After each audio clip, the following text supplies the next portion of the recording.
আপনারা দেখছেন একুশে টেলিভিশন।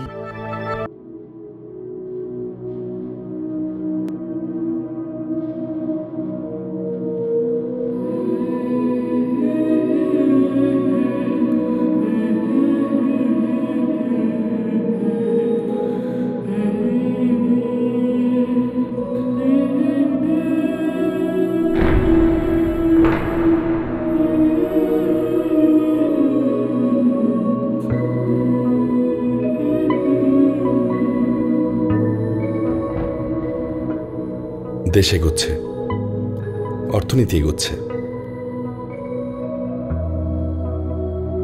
সংস্কৃতি এগোচ্ছে। কখনো কখনো মনে হয় সামনে এগোনোর জন্য তো একজন আইকন লাগে। আমরা যারা আজকের দিনে সংস্কৃতি চর্চা করছি, আমরা কি কখনো বুঝতে পারি কি আমাদের উদ্দেশ্য, কোথায় পৌঁছতে চাই?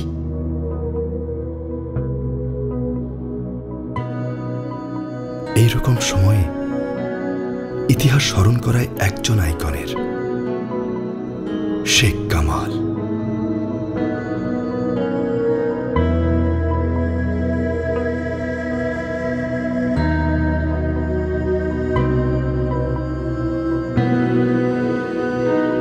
আব্বা যখন জেলে যায়, আমার ছোট ভাইটা তখন খুবই ছোট, কেবল কয়েক মাসের।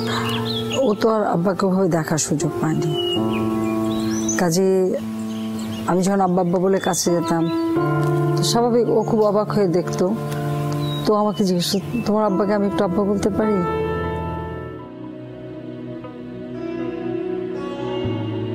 আমি আজকের দিনের একজন সংস্কৃতি কর্মী, সংস্কৃতি চর্চা আর সাংস্কৃতিক সংগ্রামের মানুষ শেখ কামালকে খুঁজে নিচ্ছিলাম ইতিহাসের পাতা থেকে নতুন করে।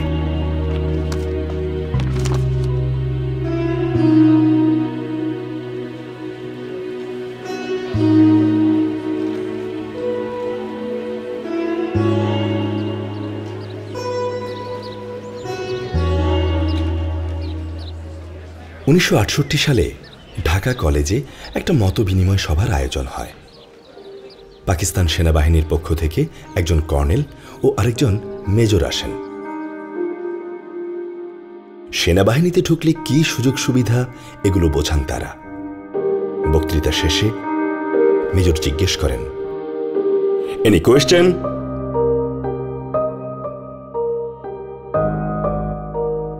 শেখ কামাল তখন দাঁড়িয়ে বলেন, সেনাবাহিনীতে যুদ্ধের ময়দানে বীরত্বের জন্য যে পুরস্কার দেয়া হয়, সেটা শুধু উর্দু বা ইংরেজিতে কেন, বাংলাকে কেন বাদ দেয়া হচ্ছে? প্রশ্ন করার সঙ্গে সঙ্গে অডিটোরিয়ামের সম্পূর্ণ পরিবেশ বদলে যায়। কিন্তু কামাল অনড়, একই প্রশ্নের উত্তর বারবার জানতে চান।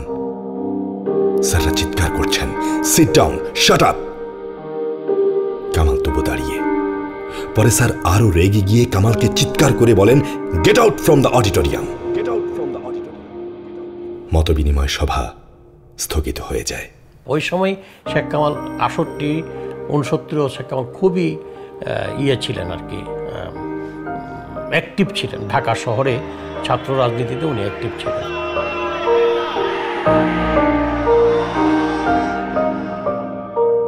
সাহসের সংস্কৃতি নাকি বাঙালির দুর্লভ।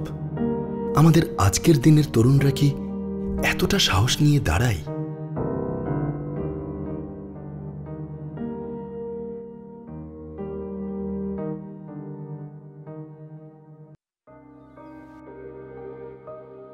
রাজনীতি, সংস্কৃতি, খেলাধুলা সব ক্ষেত্রে তার ছিল সরব বিচরণ। উনি কিন্তু আসলে খুব অমায়িক ছিলেন এবং একটা বড় ভাইয়ের মতনই ছিলেন। কামাল নিজে সেতার বাজাতেন, সেতার শিখেছেন তিনি ছায়ানটে।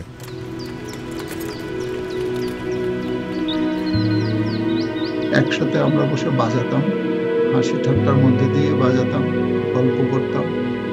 সেই গল্পগুলো অবশ্যই আমাদের সেই গান বাজনা নিয়ে বেশি।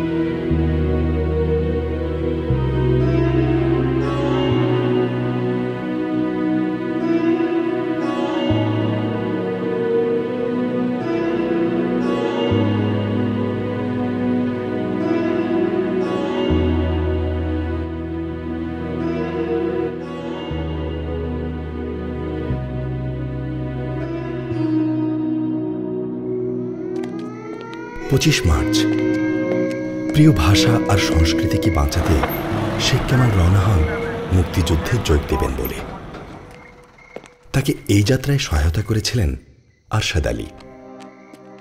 শেখ কামালের সঙ্গে পরিচয় আমি যুদ্ধ যখন 26শে মার্চ আমি খুলনায় থাকি মাল কেনার জন্য, ওখান থেকে বাড়ি না আসতে পারি আমার এক বন্ধুর সঙ্গে আমি চলে যাই গোপালগঞ্জ এই কাশিয়ানী থানার ভিতরে চাপতার থেকে আমি ওড়াকান্দি ঠাকুর বাড়ি যাই, যে ওখানে একটা সম্পর্ক তৈরি হয়ে গেল আমার। শত শত চোখ আকাশটা দেখে, শত শত শত মানুষের দল যশোর রোডের দুধারে বসত বাসের ছাউনি কাদামাটি জল। শেখ কামাল মুজিবনগরে গিয়ে মুক্তিযুদ্ধে যোগদানের জন্য মুজিবনগর সরকার প্রথম যে বাহিনী গঠন করে স্বাধীনতা সংগ্রামের জন্য, এবং তার প্রথম ব্যাচের যে অফিসার যারা ছিলেন তাদের জন্য যে ট্রেনিং এর ব্যবস্থা করে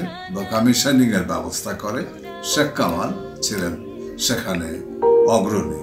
বঙ্গবন্ধুর সন্তান, কিন্তু কোনো সুবিধা নেননি, সুযোগ খোঁজেননি। আর 10 জন দেশপ্রেমিকের মতো তিনি ট্রেনিং নিয়েছেন, অংশ নিয়েছেন যুদ্ধে। মুক্তিযুদ্ধের সমস্যায় আমাদের প্রধান সেনাপতি জেনারেল ওসমানী এডিসি ছিলেন।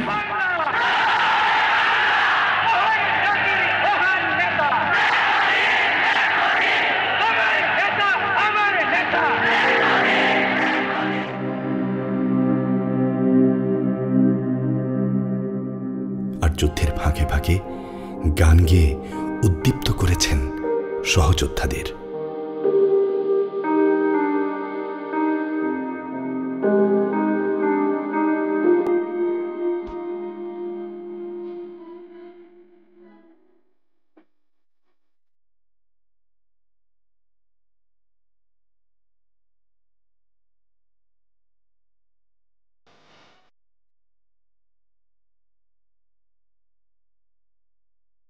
স্বাধীনতার পর তখন দেশ গড়ার সময়, কোনো মতেই মুক্তির পথ থেকে সরে যাওয়া যাবে না। শেখ কামাল ভর্তি হন ঢাকা বিশ্ববিদ্যালয়ে। সিদ্ধান্ত নেন তরুণদের মধ্যে এক নতুন ধরনের সংস্কৃতি গড়ে তোলার, দেশকে গড়ার, দেশকে ভালোবাসার, দেশের জন্য কিছু করার আকুতি তৈরির সংস্কৃতি। কারণ বাবার মতো শেখ কামালও বিশ্বাস করতেন দেশ স্বাধীন হওয়া মানেই যুদ্ধের শেষ নয়, বরং যুদ্ধের শুরু। ঢাকা বিশ্ববিদ্যালয়ে হলে হলে তখন সাংস্কৃতিক চর্চার জোয়ার। নাটক হচ্ছে, গান হচ্ছে, প্রতিযোগিতা হচ্ছে, আর সেই সবের মধ্যমণি শেখ কামাল।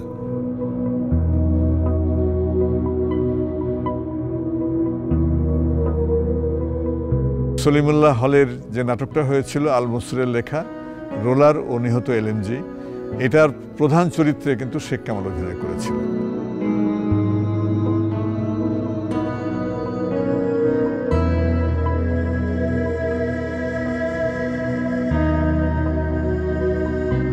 কলাভবনের সামনে যেটিকে বটতলা বলা হয়, অপরাজয় বাংলা যেখানে হয়েছে, সেখানে একবার খোলা মঞ্চে নাটক হয়েছিল।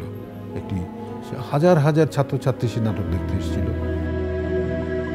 যা কিছু আধুনিক তাকে গ্রহণ করার অনন্য একটা মন ছিল তার।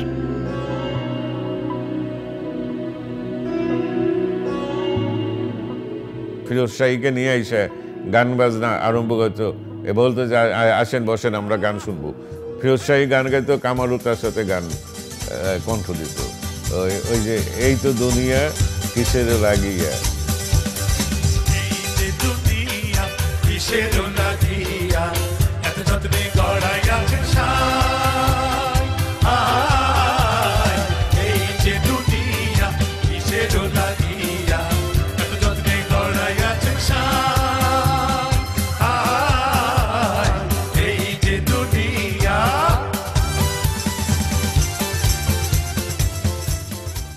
স্পন্দনটা অ্যাকচুয়ালি ব্যান্ড শুধু ছিল না, স্পন্দন শিল্প গোষ্ঠী ছিল, একটা বড় একটা শিল্প গোষ্ঠী ছিল, যে এখানে অনেক ছেলেমেয়েরা গান করতো সমস্ত কিছু। এটা কামাল ভাইয়ের কামাল ভাই ছিল এটা মেইন, মানে কি বলে, পৃষ্ঠপোষকতা উনিই করতেন এটাতে।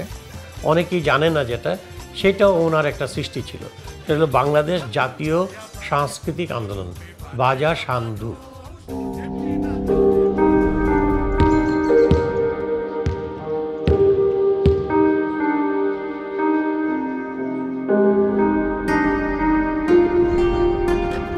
দেশ যখন স্বাধীন হতে, যখন আমরা সকলে মিলে আবার একত্র হলাম, তখন সে বলল যে এই দেশের তরুণ সমাজ থেকে আগামী দেশ সুনাগরিক হিসেবে গড়ে তুলতে হলে তাদেরকে খেলার মাঠে রাখতে হবে।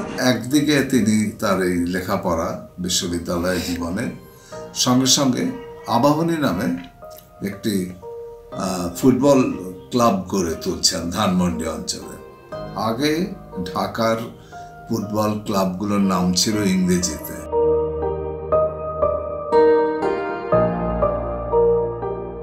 সে ভীষণ ভালোবাসত খেলাকে, সে ভালো বড় মাপের একজন ক্রীড়া সংগঠক সে ছিল।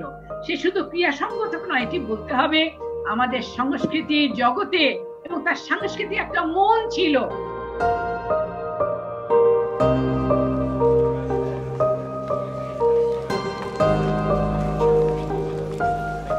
এত উপরের মানুষ এত সাধারণ মানুষের সাথে মিশতে পারে, এত একেবারে একাকার হয়ে যেতে পারে, তখন কিন্তু উনি বঙ্গবন্ধুর ছেলে। শেখ কামাল ইউনিভার্সিটি দিয়ে হেঁটে যাচ্ছেন করিডোর দিয়ে, বা গাড়িটা চালিয়ে যাচ্ছেন, অথবা কথা বলছেন, অথবা আড্ডা মারছেন, বাদাম খাচ্ছেন, হাসছেন, টিএসসিতে বসে বান্ধবীদের সাথে আড্ডা মারছেন, এই জিনিসগুলোই কিন্তু একটা অভিজ্ঞতা।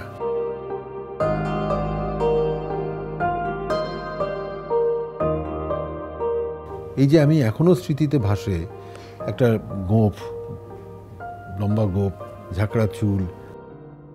সমাজবিজ্ঞান বিভাগের মেধাবী ছাত্র ছিলেন তিনি। একই বিভাগে পড়তেন তার স্ত্রী সুলতানা কামাল খুকুও।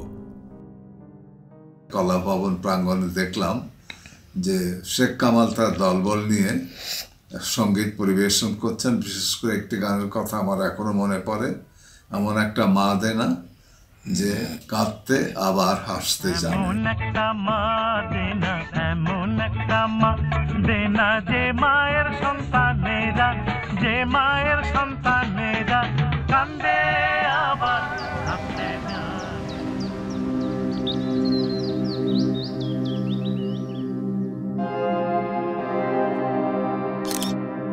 শেখ কামালকে যারা দেখেছেন, আমরা ভাগ্যবান, আমরা দেখেছি। আমরা মনে করি যে ওই গুণটি যদি প্রতিটি যুবক, এদেশের যুবকের মধ্যে থাকে, দেশপ্রেম, রাজনীতির সুষ্ঠু রাজনীতি, সুস্থ রাজনীতির প্রতি প্রেম, মানুষের প্রতি ভালোবাসা, শিল্প সংস্কৃতির প্রতি ভালোবাসা, ঐতিহ্যের প্রতি অনুরাগ, এই জিনিসগুলো যদি থাকে, তাহলে বাংলাদেশ কখনোই আর পিছু হাঁটবে না, পথ হারাবে না, এটা আমার মনে হয়। শেখ কামালকে আমি প্রথম দেখেছি 1967 সালে, আর শেষ দেখেছি কিন্তু 14ই অগাস্ট রাত 12:30-1:15 দিকে।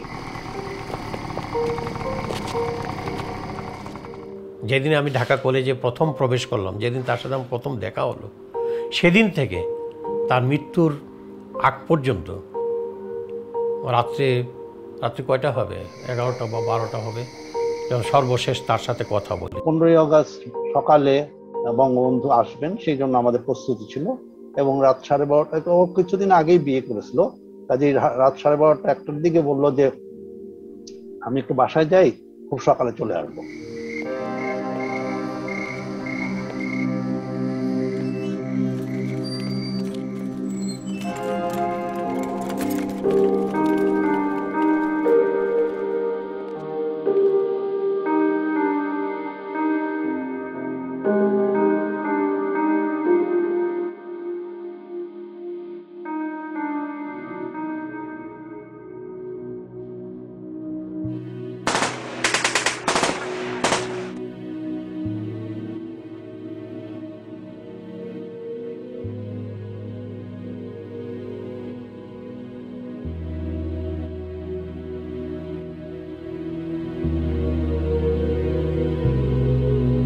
কামালকে তারা হত্যা করেছে বঙ্গবন্ধুর সাথে প্রায় সব সময় তাকে বাঁচিয়ে রাখল।